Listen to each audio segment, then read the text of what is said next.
Welcome to Point of Inquiry. I'm Chris Mooney. Point of Inquiry is the radio show and podcast of the Center for Inquiry, a think tank advancing reason, science, and secular values in public affairs and at the grassroots. And if you don't already, please follow us on Twitter at Point of Inquiry and also on Facebook at /Point of Inquiry. And this is a joint show co-hosted by Indre and myself, and it's a special occasion because we have a really amazing guest. Needs no introduction. Jared Diamond, the Pulitzer Prize winning author of Guns, Germs, and Steel. He is a geographer at the University of California, Los Angeles, and he's traveled extensively to New Guinea for much of his research, and many of his observations there form the foundation for his new book, The World Until Yesterday, What We Can Learn from Traditional Societies, and that's the subject of our interview. So, Jared Diamond, welcome to Point of Inquiry. Thank you, and it's a pleasure to be with you. We're thrilled to have you on the show, and Chris and I both enjoyed reading your book, although each of us was interested in very different sections of it. So today our questions are going to cover a fairly broad range. Right, so let's start with something basic, just lay out some definitional things. Your book is about traditional small-scale hunter-gatherer societies, and you say that's been our dominant state until the last couple thousand years. But anthropologists have been studying those societies for a long time. Why this book now? Can we take a better broad picture of it now than we could before, maybe? Sure. We've accumulated lots of knowledge about traditional societies. Within the last several decades, it was in the late 1950s, early 1960s, that the modern studies of the last surviving hunter-gatherers at a serious scholarly level really took off. Just as another example, the scholars who went out to study traditional societies, lots of them were young postdoctoral students who didn't have children of their own, and eventually scholars woke up to the fact that these studies of traditional societies didn't pay much attention to children. And so it's only within the last couple of decades that we've had studies of bringing up children in traditional societies. In short, we've got lots more information, and in my personal case, I've been going to New Guinea for 50 years. I find New Guinea fascinating. New Guinea has influenced my life, and that's why I'm writing this book now. So I was particularly interested in learning from traditional societies things that might inform our own choices about how we live in the modern world. As you point out in the book, throughout much of our evolution, we did exist under very different conditions, both socially and environmentally. So what would you say is the most important lesson for people to take away from your book that we can apply using traditional societies to our current lifestyle? The most important lesson that people can take away from my book about what we can learn from traditional societies is to realize that there isn't one, but there are lots of important lessons that we can take away, because traditional societies face the same problems that modern societies do. That's to say, they have children, they bring up children, they have to deal with old people, they face dangers, they have religion, they want to stay healthy, and traditional societies are like thousands of different experiments in how to run a human society. They're very different from us. Some of the things that they've come up with are things that we would never want to imitate, such as a couple of New Guinea societies I know where it's customary that when a man dies, his widow calls upon her brothers to come strangle her. That's not something that I recommend. But there are other things that traditional societies do, such as bringing up children, which really influenced how my wife and I brought up our own kids, and which influenced my own attitude towards danger. Those are just a couple of examples. Got it. So let's turn to the part of the book, and let's just dive right in, that is drawn, I think, clearly the most attention and also the most controversy. That's violence. And you write that life is more dangerous in traditional societies. The death rates per capita or by percentage of the population are higher, and that's because they're fighting. You make it seem kind of constant and kind of brutal, including massacres and killing women and children. So why has this been so controversial? Sure. Let me just begin by saying that actually the part of the book that's attracted the most attention is the discussions of bringing up children. I've had lots more discussion about child rearing, which isn't terribly controversial, but people see the significance and the human interest of bringing up child rearing. I guess I see controversy, and I think it's the most, Yeah, but as far as violence is concerned, there have been lots of studies by scholars of levels of violence in traditional societies, and it varies. There are peaceful, there are violent traditional societies, just as there are peaceful and violent modern societies. Switzerland hasn't had a war in the last 140 years. Costa Rica hasn't had a war for a long time. And again, there are peaceful traditional societies. But on the average, there are now half a dozen studies that have surveyed the database of lots of traditional societies, and on the average, the chance of someone meeting a violent death is higher in a traditional society than in a modern society with state government. It's not because traditional people are evil or nasty or more murderous or more violent. It's that when you have a central government, the central government can not only declare war, but it can declare peace and an armistice and enforce the armistice. Whereas when you have a traditional society without a centralized government and a peace agreement is reached, there may be some hotheads who are dissatisfied and they start the war again, and it's hard to restrain them. So although the death tolls, the body counts are much lower because there are far fewer people. You can't kill 100,000 people in 1 minute in a society composed of 40 people. So of course the body counts are lower, but the proportional death toll, the fraction of the population that meets a violent death is on the average higher. And why is that controversial? For a couple of reasons. There are people who don't like the conclusion. They would like to believe that traditional people are peaceful. Well, some of them are peaceful and some aren't, and they vary. It's also controversial because it's not normal when an anthropologist goes out and studies a traditional society that the traditional people take them along on a raid to watch how they kill the neighbors, because they know that it's disapproved of. So it's not something that's often observed, but nevertheless, the evidence is overwhelming that the proportional death rates are up to 10 times higher in traditional societies than in modern state-level societies. So are you saying that the scholars who still don't want, I mean, I was Googling, some people are criticizing this. I mean, are you saying that a lot of people don't want to face this? Yes. There are a lot of people who don't want to, first of all, who don't want to believe it, in some cases for honest reasons. Mm-hmm. In other cases, they either don't want to believe it, or they'll say explicitly, this may be true, but if it's true, we shouldn't talk about it. And the reason, sadly, is good motives, but bad ways of carrying out those motives. There are plenty of people who are scholars who are concerned about the mistreatment of traditional people. And their concern is that if it comes out that traditional people are violent, that will then be used as an excuse by some governments to dispossess the traditional people, throw them off their land because they're violent.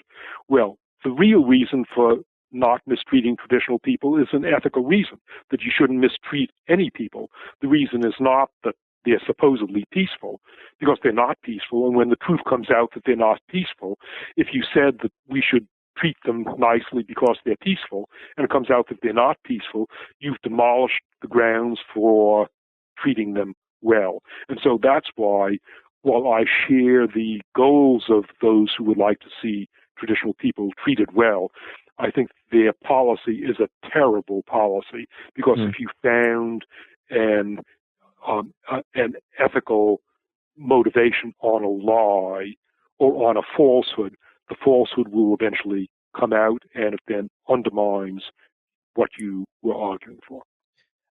Indre is going to have a lot of questions, but let me just ask one more on this head.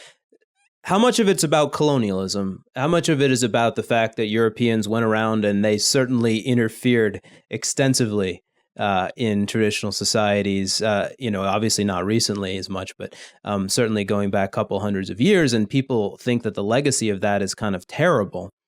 So this suggests something else, which is that things weren't that great when they arrived. Is that part of it? Well, the legacy of colonialism, do you mean as regards violence specifically? Well, just I think in general, Sure. It's sort of, yeah. In general, the legacy of colonialism, like the legacy of most large-scale human enterprises, is a mixed legacy.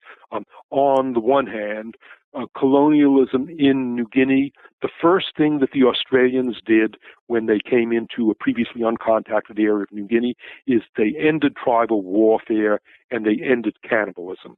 One can argue about ending cannibalism, but I think it's an unmitigated good that they ended tribal warfare. Colonialism, at least in modern Australian New Guinea, involved bringing medical care and bringing education. That's good. Much colonialism has been exploitative colonialism. British colonialism in India, Spanish colonialism in the New World is often criticized justly for killing people, in the case of Spanish New World colonialism, and for undermining traditional industries in India, in the case of British colonialism in India. In short, it's a mixed bag, and if you want a simple answer to is colonialism good or bad, that's like asking is marriage good or bad. Well, it varies with the circumstances. Okay. Well, on that note, we want to remind our listeners that Jared Diamond's new book, The World Until Yesterday, What We Can Learn from Traditional Societies, is available through our website, pointofinquiry.org. And I'd like to turn the conversation over to what you described as the most controversial part of the book, which is related to child rearing. And I have to say, it's the part of the book that I found the most intriguing and at times fascinating and at times frustrating. So I hope you don't mind delving into that topic a little bit. Gladly, especially as I'm the father of sons in their 20s, and so in a sense I finished my early child rearing, but as anyone with children knows, parents of children are never through child rearing. Yes. Yeah. So it's, you suggest that there are some things that we can learn from traditional societies with respect to cultural practices that are very controversial. So, for example, responding to a crying child. Do we pick it up immediately? Do we make sure that it's okay and let it cry itself out? And as you note, pediatricians and psychologists have given their expert recommendations over the decades, and these recommendations have shifted dramatically. So what's a young mother or father to do? Where do we turn for advice? You suggest that we can look at traditional societies, but I think there's also a question there of how much more can we learn from traditional societies than we can from scientific studies? Okay, interesting question. From traditional societies, the studies of traditional societies are scientific studies. So really your question is, what can we learn from scientific studies of traditional societies that we can't learn from other scientific studies? The so-called scientific studies on which the conclusions have been based that one should or should not pick up a child when the child starts to cry. This is not something that one would be permitted to do an experiment on. There certainly are not UCLA professors who can go out and enlist 100 subjects and 50 of them tell the subjects, if your child starts crying, let them cry for half an hour, and others who say, if your child starts crying, comfort the child immediately. So we are forced to resort to what we call natural experiments, because it would be unethical to manipulate parenting. All we can do is to see what happens in societies that do or do not pick up their children quickly. In small-scale societies, hunter-gatherer societies, it is routine among lots of these hunter-gatherer societies that if infant starts crying, you pick up the infant immediately. Scholars who've gone out and lived with pygmies and other traditional people note that crying infant is picked up on the average within 10 seconds and often within 3 seconds. So the next question is, what does this mean? Does the child end up crying more or crying less? And again, there have been scientific studies. In these traditional societies where you pick up a child instantly, the infant spends about half as much total time crying as in a society where the infant is left to cry itself to sleep. And the reason is that while you may pick up the child more often, the child stops crying very quickly. Then the larger implication is that people who observe in traditional societies, like me and scholars who observe them, we're always struck by the fact that the kids grow up precociously socially skilled, self-confident, without going through adolescent crises, with a sense of security. Why do they have a sense of security? Well, it wouldn't be fair to do the controlled experiments, but a speculation is that there are lots of things that go on in the society that make kids feel secure, and one of the things that makes them feel secure is getting immediately comforted if they start crying.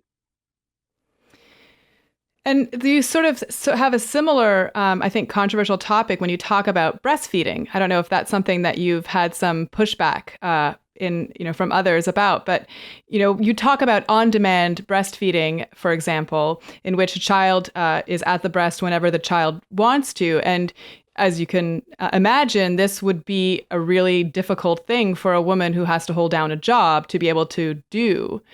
So, in a sense, when I first read that chapter, it made me feel guilty for not being able, I don't have any children, but if I did, not being able to provide that kind of care, and also frustrated because it seems to put us back into a time in which women are really relegated to just bear children and not really have another place in society if we have to have, this kind of on-demand breastfeeding as the best for the baby. Yeah, and what you're raising there is a completely valid point, and it's an important issue in understanding what one can learn from traditional societies. Namely, our modern societies are very different from traditional societies. We can't automatically transfer from a traditional society something that goes on there into a modern society, and you've just given an excellent example.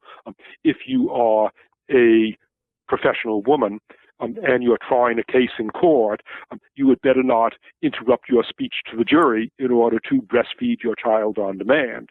There are things that work well in traditional societies that cannot be immediately transferred to a modern society, so we have to make compromises. My wife is a clinical psychologist. It was inappropriate for my wife to breastfeed on demand in front of her patients while she was breastfeeding. So one has to make compromises and adopt those things that fit into our society, but we can't adopt things that don't fit into our modern society. Well, I think I want to move on at this point to one more topic that will be of particular interest to our listeners, and this is a fascinating part of the book for me, and that is religion. So I guess I'll start by letting you lay out, I guess you'd call it a functional approach to studying why religion exists, and you have this cool part about electric eels and why they're able to shock people and how that, or shock horses and stun them in the water. So, and how that helps us understand why something like religion might exist. Sure. So why does religion exist? And let's be clear here. If we're being listened to by a religious person who believes in a religion, to say to a religious person, why does religion exist, is the stupidest question imaginable, because the person would answer you, religion exists because it's true. Why do we believe in God? Because there really is God, and so of course we can believe in God. But from another perspective, and this is a perspective, in fact, that I introduce in my book to get readers to engage with the question of the functions of religion. If one had a visitor to the Earth from the Andromeda galaxy, and the visitor from the galaxy comes to Earth, and the visitor has been whizzing around in space and seen billions of planets and lots of advanced creatures more advanced than humans, and then eventually comes to Earth, one of billions and billions of planets. And here are these strange creatures on Earth who have some strange practices. And one of the things they have is they have this thing called human religion, in which they believe that the universe was created for the benefit of them on their planet by a creature who resembled them. And the visitor from the Andromeda Nebula knows that this is utter nonsense, but the visitor sees that almost all human societies have religion, and the visitor knows that a practice like religion couldn't persist in human societies unless it did some good, unless it fulfilled some function. So the visitor asks, what are the functions of human religion? It's in that spirit that my chapter on religion asks, well, so why is it that virtually all human societies have invested so much in religion? Because if religion didn't bring benefits to society, then every now and then spontaneously there would arise a society of atheists, and that society of atheists or to outcompete all those other societies with religion if religion didn't bring some benefits. So it's in that spirit that my chapter on religion goes through what are the functions, what are the benefits that human religion brings to societies, forgetting the possibility that might be true.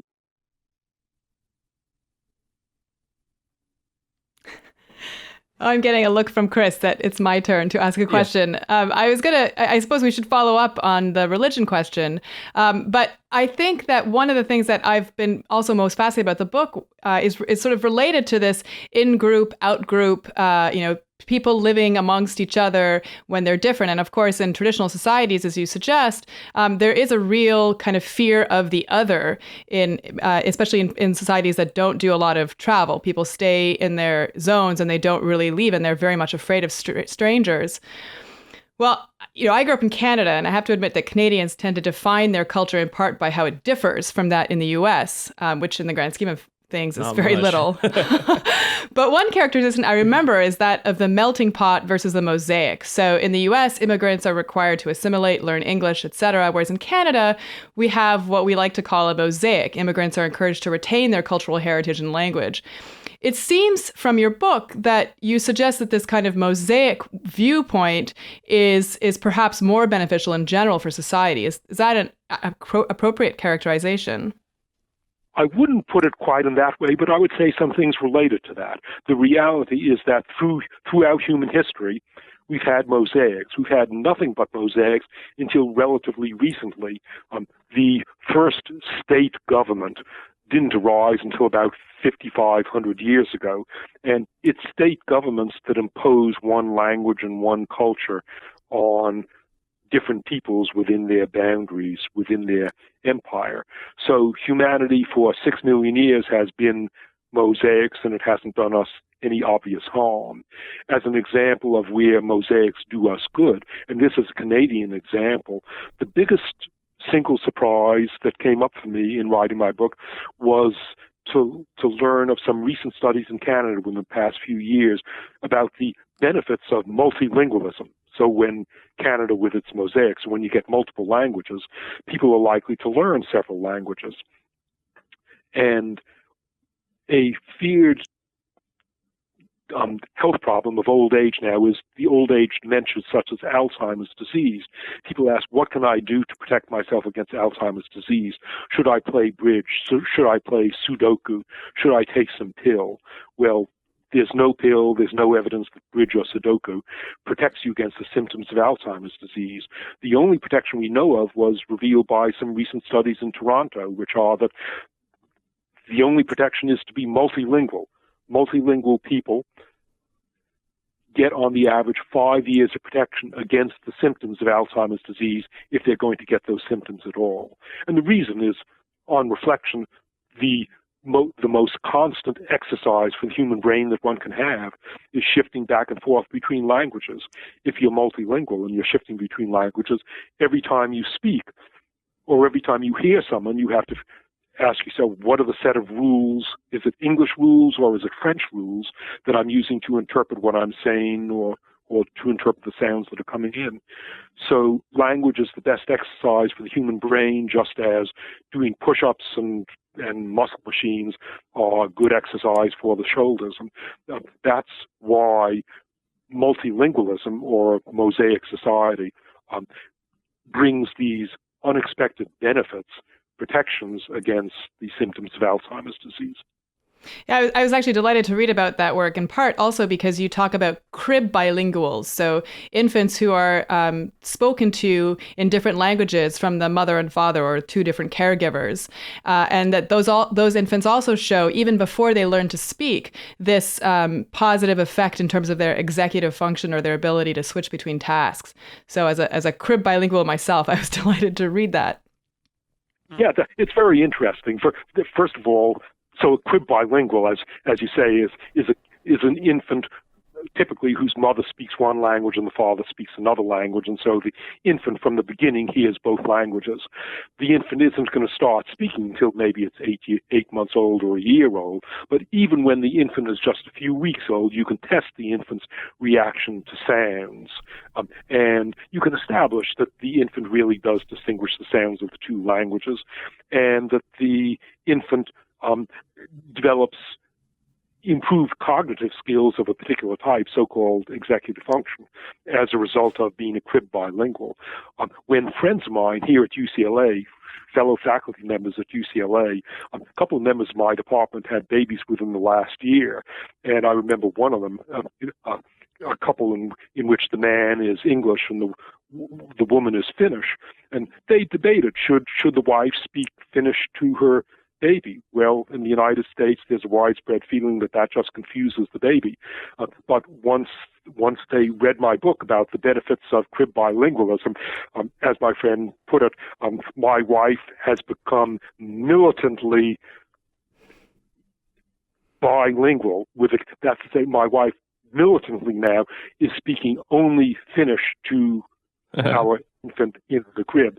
And I have another friend, an American man who married a Japanese woman, in which the child is grown up bilingually, having learned Japanese from the mother and English from the father. I wish that I had been brought up bilingually, because I didn't learn my first foreign language until I was 11 years old, and it was hard work. I could have done it without work if I had been raised bilingually.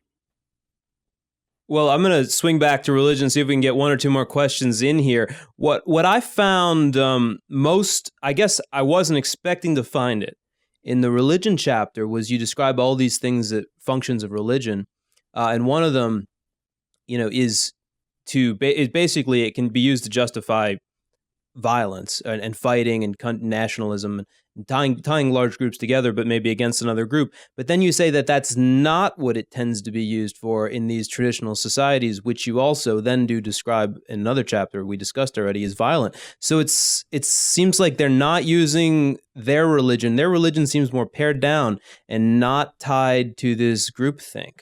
Am I getting that right? You are getting it correct. Yes, on the one hand, as we discussed, the average level of violence is on the average higher in traditional societies than in societies with a centralized government. On the other hand, in societies with a centralized government, religion, at least in the past, less so today, but still sometimes the case today, in the past, religion often played a role of justifying war against a neighboring people that had a different religion.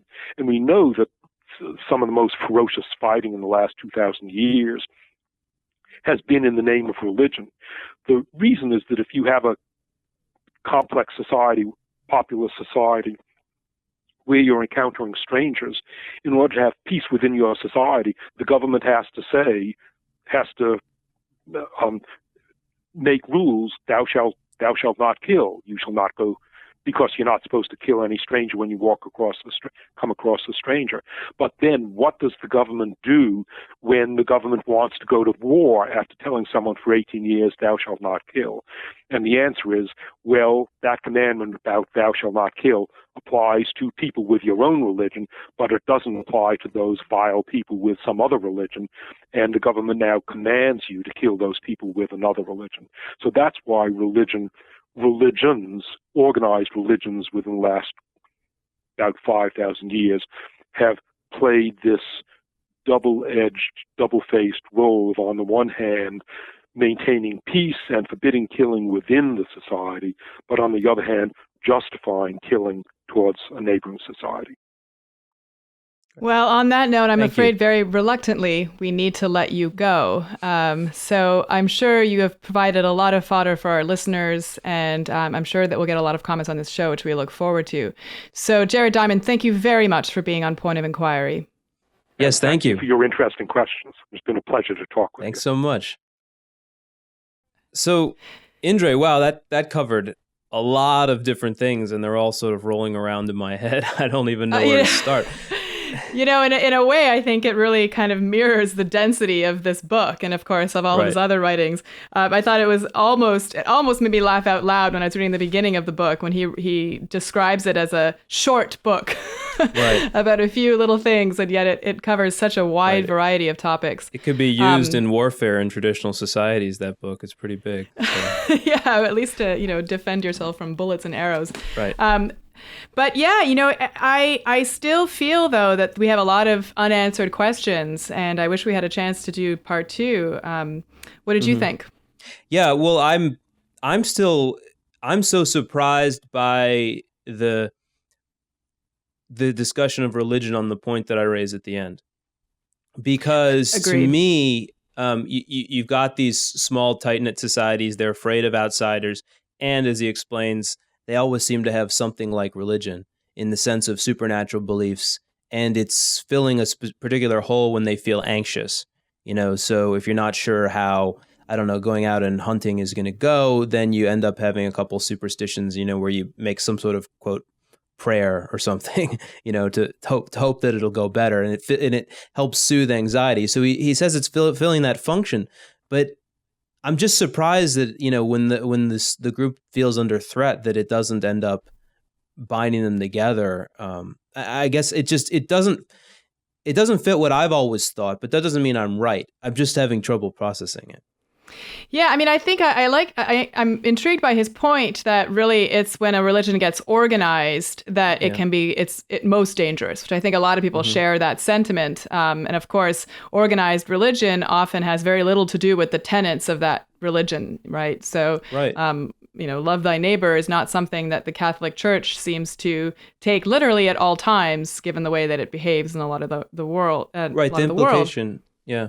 Go ahead. Sorry. But I agree with you that often religion is a way in which we define our groups. So by its very nature, it seems that it would provide at least a mechanism by which you can define an outgroup that is worth fighting for or fighting against, I suppose. Yeah, and he's saying that they're fighting out groups, but somehow religion doesn't get wrapped up in it. It's almost as if this older, let's call it older, or more basic kind of religion is stripped of some of the things that make people most angry about it. And it certainly has, supernatural beliefs that aren't true. But it doesn't seem like it's getting caught up in the conflict. So that's really an interesting take, and it's not one that I've heard before. And I think that there's a possible confound here, though, of course, because, an organized religion in which you can really fight a war implies a large population. Yeah. And he's talking about small tribes. And so maybe when small tribes live near each other, their religions actually aren't that different, right? They probably have some similar influences. They might not be quite as different as, say, large populations of countries of people. So, I don't know. I don't know if what he's saying is that, religion doesn't become violent until it's really quite well organized is true, or religion doesn't really become violent until it really includes a very large population. He also says, and we didn't get to this, but he also says that in violence in traditional societies, one of the key features that you see, which is like something that we fortunately still see if you look at like Rwanda and all the horrible massacres, is you see total dehumanization of the other side and basically describing them as less than human. They're these beasts. They do these disgusting things. It's good to kill them. So again, but religion in this account not getting wrapped up in that either. And he does describe, even in his interactions with the New Guineans in the book about how they really did see the other tribes as evil persons. I mean, he doesn't, they don't mince words about that. So, I'm still not convinced. And I think one of the things that kind of still frustrates me in general about this book is this. You're frustrated. Yeah. And I think it's, I like the book, I'm just not okay. really comfortable with this idea that, I understand there are things we can learn from all aspects of the world, and traditional societies are one aspect of the world that can provide us with information, and I get that. But I also think that in our culture, especially in the US, we tend to have a glorification of what's quote unquote natural or organic or, coming from the society in which we evolved. And yet, it's only been in the last 100 years that science, medicine, has decreased the death rate and increased longevity and solved the vast majority of our problems and, given us the society that we live in today. We've the progress that we've made. So, although I can see some benefit in looking at traditional societies, I worry that how do we apply the science to that? And that's, I guess, maybe where I need to learn more about how these anthropological studies are conducted and, really to understand the science behind it, which I felt I didn't get a lot of in the book. And maybe that was because he was trying to, write to a more general audience. But remember, he doesn't sanitize the whole.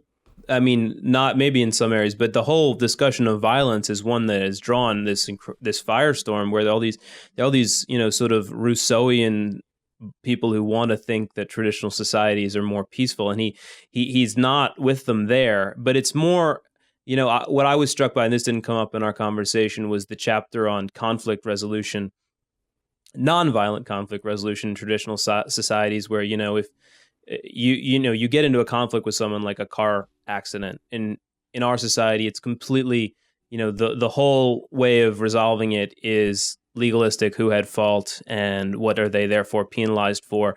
And what he explains is that in these conflicts, and there's much worse conflicts than that, if somebody runs over your kid accidentally, he said they do it completely differently because there's an acknowledgement that both sides are hurt, both sides grieve, and both sides need to be whole again. So there's an explicit attempt to address the emotional part of it to make sure that it doesn't turn violent, which we don't have, and I agree with him, we don't do that very well. And I think that these conflicts end up being sometimes pretty awful because of it. Marriage and divorce is another one that he talks about. So. Yeah. And I think part of my, my sense of frustration comes from the fact that, and rightly so, he's not a person who likes to wrap things up with a neat, here's your take home message. And that's fine. That's actually how science works. We have a series of, we're comfortable with uncertainty and we try to gain information that way. But there were times definitely throughout the book where I felt a little uneasy by the undertone that, here's some benefit of, say, this particular practice that applies to this traditional society. And, maybe we should think about doing that in our modern world without really acknowledging that the modern world is really very, very different. And, doing some of these practices is not only impractical, but could have unintended consequences. Okay, but I like the crib bilingualism thing. It sounded pretty good. That too. Yeah, no, for sure. Okay, but he also backs up his crib bilingualism with a study of bilingual children at UCLA. He doesn't simply say, look, the kids that grew up in these traditional societies don't seem to have any problems. He comes back and says, and the proof of this being a good thing is that we conducted this study, or they conducted this study at UCLA to show this effect. Got it. Well, I think it's a fascinating book. I mean, as somebody who read Guns, Germs, and Steel and thought it was the book, and I know there's a lot of people out there who had that experience, it's also just really cool to talk to Jared Diamond. Absolutely. I just wish we could have done it for an extra hour. Yes. Awesome. All right. On that note, thank you for listening to this episode of Point of Inquiry. To join the discussion about today's show on the world until yesterday, visit pointofinquiry.org. You can also send questions and comments to feedback@pointofinquiry.org, on Twitter @pointofinquiry, and on Facebook @/pointofinquiry. Views expressed on Point of Inquiry aren't necessarily the views of the Center for Inquiry nor its affiliated organizations. Point of Inquiry is produced by Adam Isaak in Amherst, New York, and our music is composed for us by Emmy Award-winning Michael Whalen. I'm your host, Indre Viskontas. And I'm your other host, Chris Mooney.